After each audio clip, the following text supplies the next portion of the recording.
Sébastien Tarago, vous avez suivi, vous étiez au tribunal, vous avez assisté au procès, à cette audience.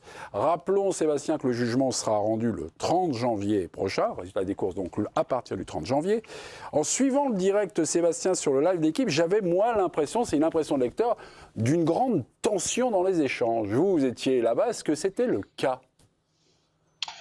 Ouais, mais c'est un peu toujours le cas. Désormais, moi, je fais quelques procès pour le journal et bien sûr, c'est très souvent le cas, c'est normal. Hmm. Chacun défend son bout de gras et parfois pour des choses très importantes. Alors là, c'est une affaire qui n'est pas très grave au final, ça n'ira pas très loin, il n'y a pas de la prison au bout, mais voilà, on a toujours l'habitude que ce soit un peu tendu, bien sûr, et la saleté aussi. Aviez-vous déjà vu Didier Deschamps, sélectionneur, autant à fleur de peau? C'est là encore des impressions de lecteur. J'avais l'impression qu'il réagissait à chaque fois que Daniel Hero parlait. Oui, je l'ai déjà vu à fleur de peau, Didier Deschamps, notamment quand il s'agissait de parler des élections lors du dernier championnat d'Europe. Là, il appréciait pas trop l'idée. Oui, à chaque fois, effectivement, il réagissait, il avait des mimiques, il était assis à côté de son attaché de presse, Raphaël Raymond, derrière son avocate. Et il me regardait parfois à la salle, il nous disait, pour les journalistes qui le reconnaissaient, il nous faisait quelques gestes. Oui, oui, il marquait sa désapprobation, parfois sa surprise, toujours son ironie. Sébastien, vous avez assisté à l'audience. Rappelons aussi que vous étiez l'envoyé spécial pour la chaîne L'équipe pendant la dernière Coupe du Monde au Qatar. Sur le départ de Karim Benzema, vous m'avez souvent dit que c'est une affaire, on va dire, d'incompréhension, de non-dit, d'interprétation entre Deschamps et Benzema. Cette journée, est-ce que ça a atténué votre jugement? Cette journée, vous avez assisté aux audiences, est-ce que ça a apporté des éléments factuels peut-être qui vous manquaient? En fait, je pense que chacun a sa vérité, pardon. Je pense que Didier Deschamps dit la vérité, que sur le moment, Karim Benzema n'était pas fâché et que au fil du temps, on a essayé de lui faire croire, à tort ou à raison, que Didier Deschamps avait voulu se débarrasser de lui. Pour être clair, son agent, qui a obtenu à ses yeux certaines informations, lui a fait croire que Didier Deschamps voulait se débarrasser de lui. Donc après, Karim Benzema, il s'est mis en colère, bien sûr, et ça explique son revirement. Parce que je vous invite, pardon pour la pub, mais je vous invite à lire l'article qu'on a écrit demain avec Marc Le Plongeon, parce qu'après l'audience, on a réussi à obtenir quelques documents et vous verrez notamment un échange privé entre Karim Benzema et Didier Deschamps après le départ de Karim Benzema de Doha, et les échanges sont très cordiaux. Donc vous verrez aussi, parce que Daniel Riolo s'est beaucoup appuyé sur les sources qu'il avait renseignées. Il se trouve même, bon, pour ma part, ça m'a un peu surpris, pour ne pas dire davantage, il a même dévoilé l'une de ses sources, à savoir Hakim Chalabi, qui est le directeur de la clinique Aspetar, où Karim Benzema a fait les examens à l'époque. C'est aussi Hakim Chalabi, le responsable de la cellule médicale du PSG. Et donc, il l'a cité, en fait, il a dit tout ce que lui avait raconté Chalabi lors d'une conversation off, comme l'on dit.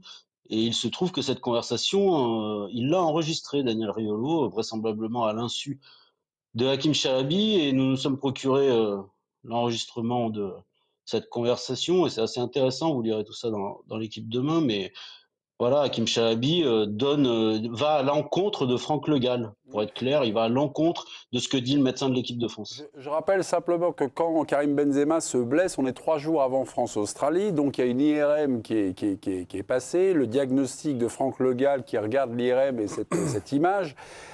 Il dit, et il l'a redit aujourd'hui à la barre, la lésion de grade 2, donc 4 à 6 semaines d'indisponibilité. Autre version, celle d'Hakim Chalabi, le directeur de la clinique d'Aspetar, lésion de grade 1, donc retour éventuellement estimé au 8e, voire l'écart. Est-ce que cette affaire-là, Riolo-Deschamps, ça repose finalement sur ça, sur deux diagnostics différents, deux avis médicaux voilà, différents?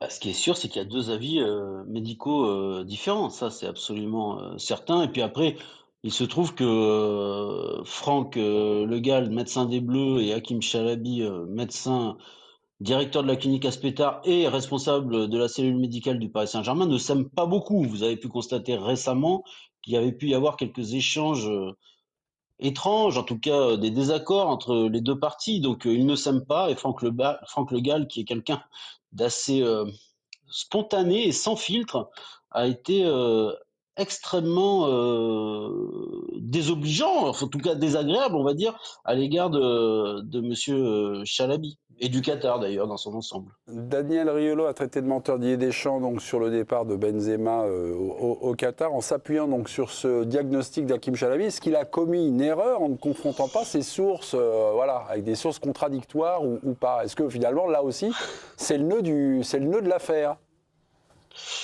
Je ne vais pas donner des leçons.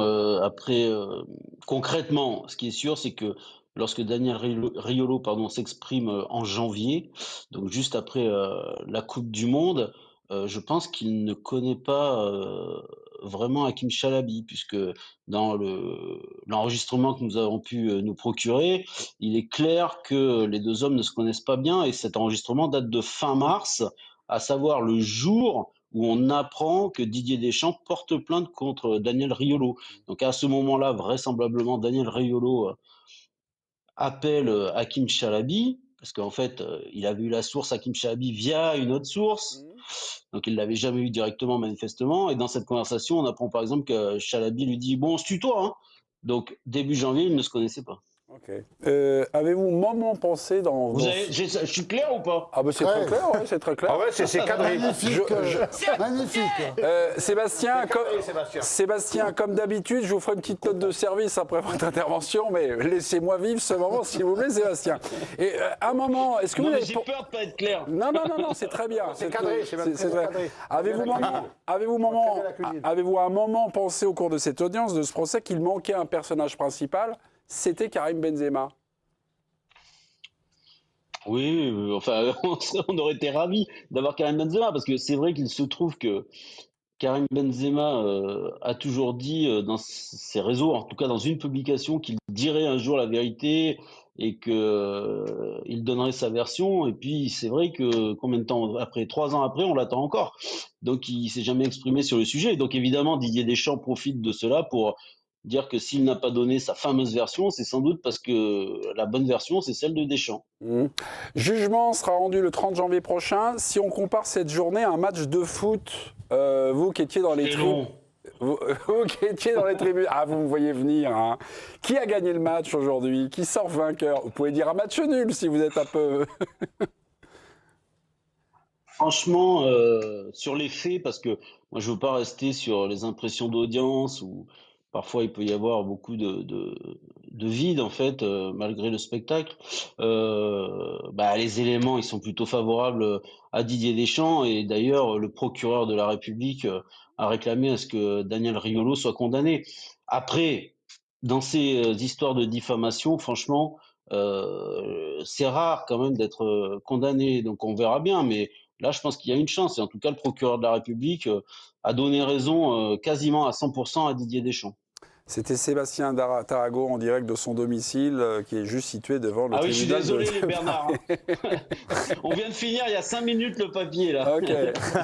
Et vous nous conseillez de lire l'article écrit avec Marc Le Plongeon, qui est déjà vraisemblablement disponible sur le site L'Équipe, ou demain, donc pour les moins impatients, dans le quotidien L'Équipe. Dans la cuisine, il y avait des pâtes au cèpe qui auraient fait plaisir à Greg Schneider. Vous savez, il nous vend toujours ses repas. Oui, c'est vrai. Mais il n'est pas là. Hein. C'est vrai. Mais Greg n'est pas là. Il n'est pas là. Greg, je ne l'ai jamais partagé. C'est Greg Lapince quand même. C'est Greg Lapince. J'ai géocalisé Greg. Il fonce vers votre domicile. Préparez l'assiette. Merci Sébastien, on vous embrasse. Et vous, mes amis, vous n'avez pas assisté à l'audience, mais vous avez peut-être suivi le live. Enfin, je le souhaite. Est-ce que ça a levé le voile ou éclairé quelque chose sur le départ de Benzema du Qatar? Est-ce que vous avez appris des choses? Alors Bernard, vous dites non, on n'est guère plus avancé. Non, mais pour l'avoir vécu, cette affaire, parce que j'étais au Qatar à ce moment-là, ce qui a été très surprenant, et je m'interroge toujours, c'est la rapidité avec laquelle il est parti.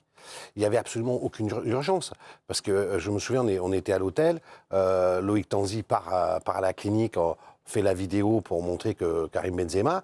Et le On lendemain, l'a, là, regardez, c'est celle-là. ouais, et le lendemain matin, à l'aube, il est déjà parti, quoi. Et en fait, Pour la plus grande surprise de Didier Deschamps, d'ailleurs. Il oui, l'a redit aujourd'hui. mais pour la plus grande surprise de tout le monde, parce que dans le process, grade 1, grade 2, on attend toujours un petit peu, c'est un joueur très important quand même, Karim Benzema, on attend toujours un petit peu l'évolution de la blessure. Je pense au contrôle de Claude Leroy qui a été sélectionneur. C'est quand même du jamais vu qu'un joueur se blesse le soir et le lendemain à 7h, il est dans l'avion, il est parti. Pardon, mais on l'apprend aussi un petit peu. On voit que Karim Benzema, quand il a le grade 2, le diagnostic du docteur Le Gall, il est dévasté. Non? Oui. Ouais. Non? Il est dévasté. Il appelle. non, mais- C'est Mohamed Sanaji qui Non, mais appelle l'assistance. C'est sa Coupe du Monde. Oui, ben oui, bien, non, mais bien sûr. Il revient en grâce. Je veux dire, tu peux penser légitimement qu'il va tout faire pour essayer de se soigner, de revenir au moins avant la fin de la compétition. Si les Bleus ont la trop, chance Bernard. d'aller- Pardon? Peut-être trop d'ailleurs.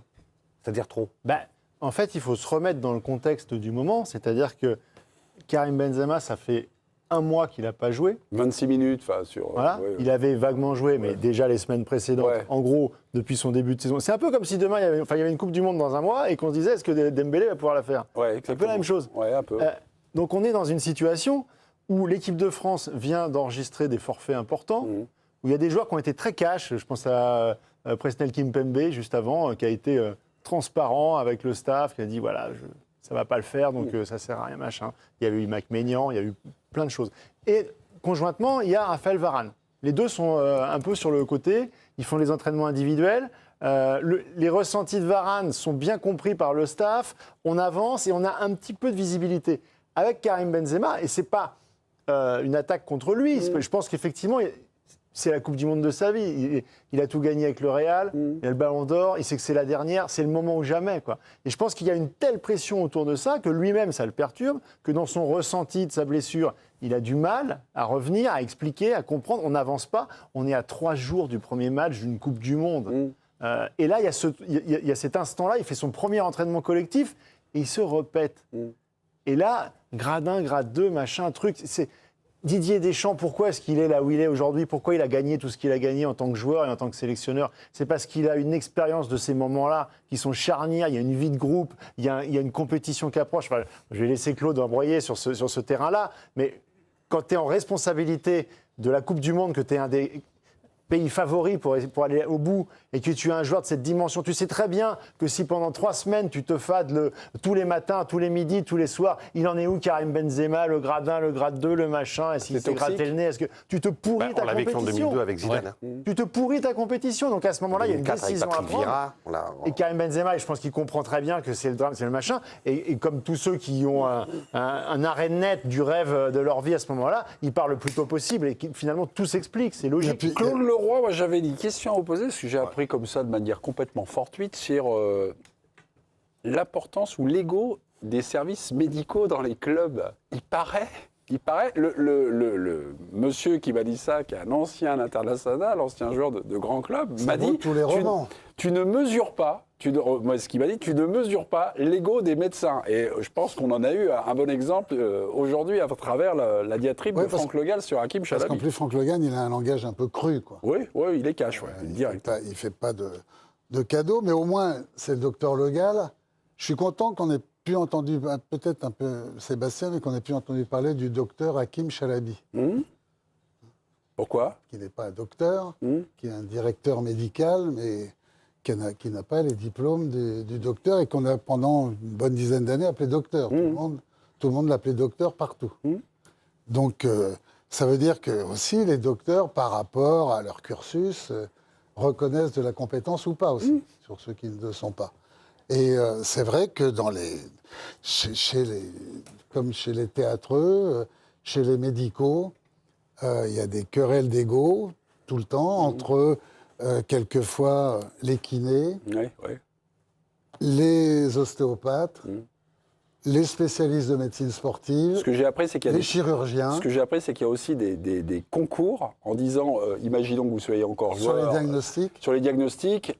Claude, première ostéo-kiné, moi je t'en en 3 semaines, et un petit jeune qui arrive dit, hé Claude, avec moi, tu reviens sur le prêt en 12 2 jours. semaines. Ouais, voilà. Oui, il paraît que Oui. c'est assez... Et ça se passe comme ça depuis tout le temps. hein. Ah, depuis, d'accord, ok.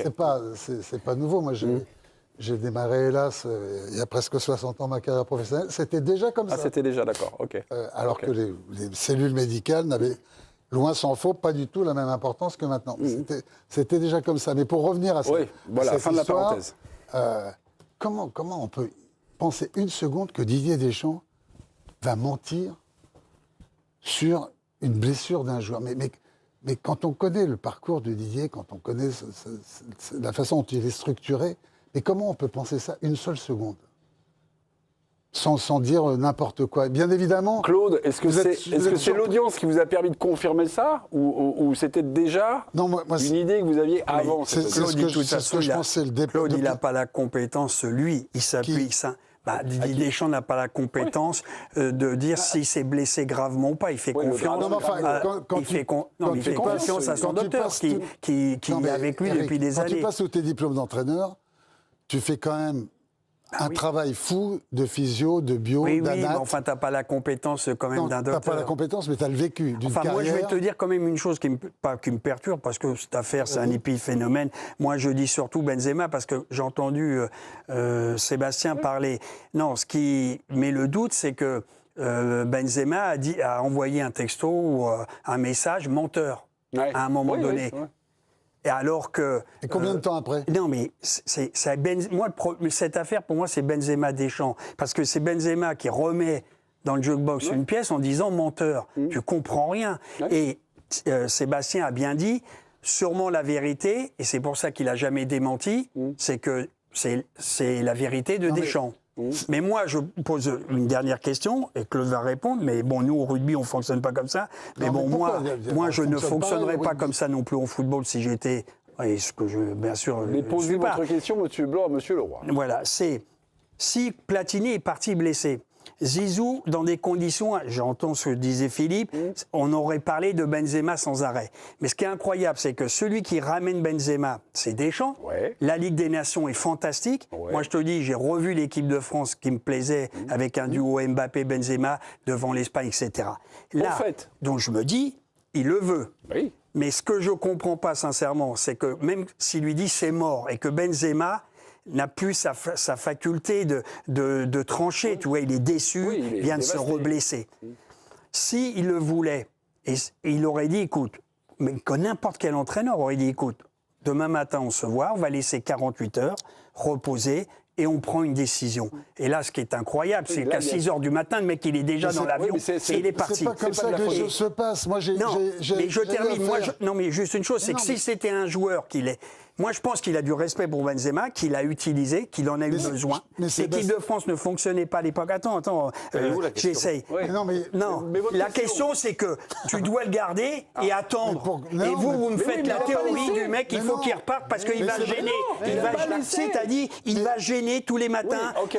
Tu l'as dit, Pas lui, mais 25 le journalistes, climat non, autour. 25 journalistes et beaucoup de Eric, gens mais- sur le mais- plateau de mais on l'équipe croirait- disaient on ne peut Toi- pas mais toi qui- garder un Benzema, Eric, c'est le bordel toi- tous les matins. Et Toi ça, qui je l'ai étais- entendu toi qui par étais un beaucoup de monde. sportif de haut niveau, Voilà. tu sais très bien qu'il arrive un moment, quand on est blessé, et moi j'ai connu ça avec certains grands joueurs, Emmanuel Adebayor, Roger Mila, le dernier, Asamoah Gyan, qui a voulu partir en pleine nuit après une petite blessure, où il pensait que c'était la fin du monde pour une Coupe d'Afrique Nation, chez lui, au Ghana, à Accra, où il a fait venir parents, tout le monde et tout, en pleine nuit, parce qu'il voulait partir. À 3 h du matin, je suis réveillé, on me dit Asamoah, part, il veut plus parce que cette contracture-là et tout, il sait qu'il ne va pas pouvoir jouer et tout, et il s'en va.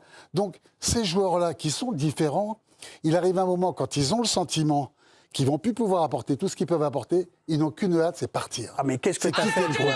Non, mais parce que... Non, je te pose, qu'est-ce que tu as fait? Parce que tout le monde est arrivé. Non, mais le qu'est-ce midi que t'as s'est arrivé. fait? Non, Et dis-moi ce que Sébastien, t'as il a fait, dit une Claude. chose importante. Écoute-moi, il a dit Oui, une chose mais moi, importante. je te demande ce que C'est t'as qu'il a fait. laissé Eric, sous-entendre. Ah bah, C'est qu'il a laissé Attends, je vais te le dire. Oui, C'est qu'il a laissé j'aimerais. sous-entendre que Karim avait été peut-être un peu manipulé a posteriori. Non, mais je m'en par- fous de ça. Non, mais tout le problème, il est là.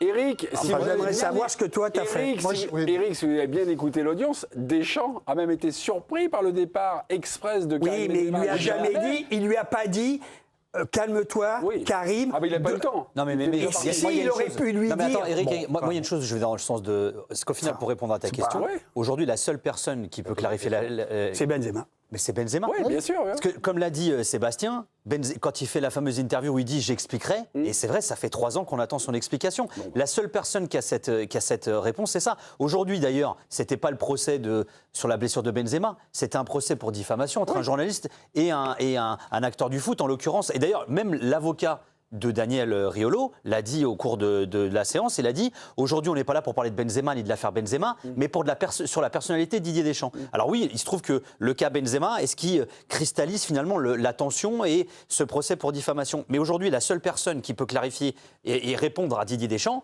c'est Benzema. C'est la réalité de Deschamps face à celle de Benzema qu'on attend.